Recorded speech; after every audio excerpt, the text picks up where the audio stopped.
BJP మహిళా మోర్చా వికారాబాద్ జిల్లా అధ్యక్షురాలు సాహు శ్రీలత పిలుపు మేరకు కుల్కచర్ల గ్రామంలో సర్పంచ్ సౌమ్య వెంకటరామిరెడ్డి ఆధ్వర్యంలో నిరసన తెలిపారు. ప్రజలకు రాష్ట్ర ప్రభుత్వం ఉచితంగా ఇవ్వాల్సిన 10 కిలోల రేషన్ బియ్యం ఇవ్వడం లేదంటూ రేషన్ షాపు ఎదుట నిరసన వ్యక్తం చేశారు.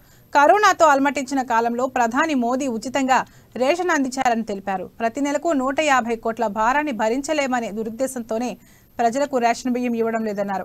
ఇకనైనా ఉచితంగా ఇవ్వాల్సిన రేషన్ ప్రజలకు అందించాలని డిమాండ్ చేశారు. గత సంవత్సరం నుండి నరేంద్ర మోడీ ప్రభుత్వము పేద బడుగు బలహీన వర్గాలని దృష్టిలో ఉంచుకొని ఏదైతే కరోనా టైంలో విలయతాండం చేస్తున్న సమయంలో పేద ప్రజలను ఆదుకోవాలనే ఉద్దేశంతో నరేంద్ర మోడీ ప్రభుత్వము ప్రతి నెల ప్రతి ఒక్క రేషన్ లబ్ధిదారునికి 5 కిలోల బియ్యం ఉచిత బియ్యం ఇవ్వాలని సంకల్పించింది. అందులో భాగంగానే వచ్చే డిసెంబర్ వరకు ఈ యొక్క నరేంద్ర మోడీ ప్రభుత్వము ఈ యొక్క తెలంగాణ రాష్ట్రంలో కూడా ఉచిత బియ్యాన్ని పంపిణీ చేస్తుంది. కానీ దురదృష్టం ఏమిటంటే ఈ యొక్క రాష్ట్ర ప్రభుత్వము ఇస్తున్న 6 కిలోల